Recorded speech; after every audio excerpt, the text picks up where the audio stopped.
How's that feel?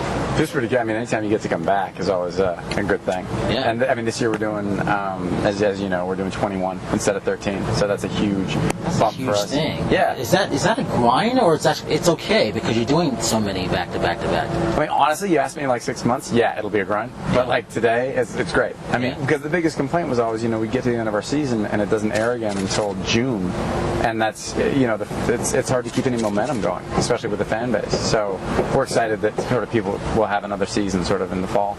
Isn't that fan base great? I mean, we call them fanboys, fangirls, whatever now, but they're the ones just driving TV. Totally. Whether it's Heroes or anything else like that, and feature films. Right. Who would have known, 4 years ago?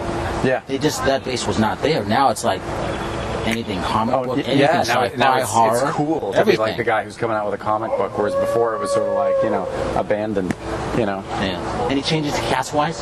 Yeah, big changes. We got, someone's taking a hit this year. Someone's going down and dying. One of the major cast members this year is going down. So, and we have someone else coming in. They're called the Fixer, to sort of streamline in a corporate way the town. You're not really sure where she's aligned. So, you know what I liked about that? We didn't know for a while what was really going on. It was actually quite interesting. Right. That's why I liked it. Yeah, and that's actually continuing with this new character because she's brought in sort of love everybody, and under the premise of sort of the town's losing too much money with all these problems.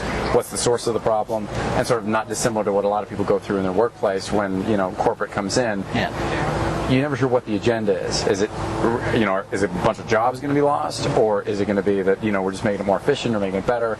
So that's what we're going to be going through as a town. How about changes for your character? Anything new? Yeah, my sister comes to town. Really? Yeah. So apparently she's going to be bubbly and fun and get under my skin. I was going to say, how's it going to make you feel? Yeah. Well, I think she starts to connect with my daughter, and I'm not sure how that feels. And my daughter gets a job. She starts working at the cafe in town, so that's cool. Good to see the writers back, because this show is well written.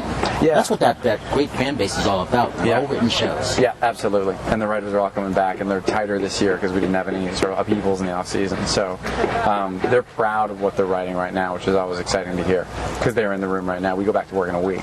So, and they're like, oh, we're doing this, and it's way better than hearing, I don't know, we're done. Which sometimes you hear, like halfway through the season, they get burnt out themselves, and they're like, we're trying, but we don't know. For the people who've never seen Eureka before, can they come into it and sort of pick up what's going on? Yeah, absolutely. I mean, they're keeping that really clear, that it's still episodic and it's still a standalone sort of show. But for those who have been watching, there's definitely tons to cling on to. Good. You know. Pleasure. Yeah. Good seeing you again. Thanks. You too.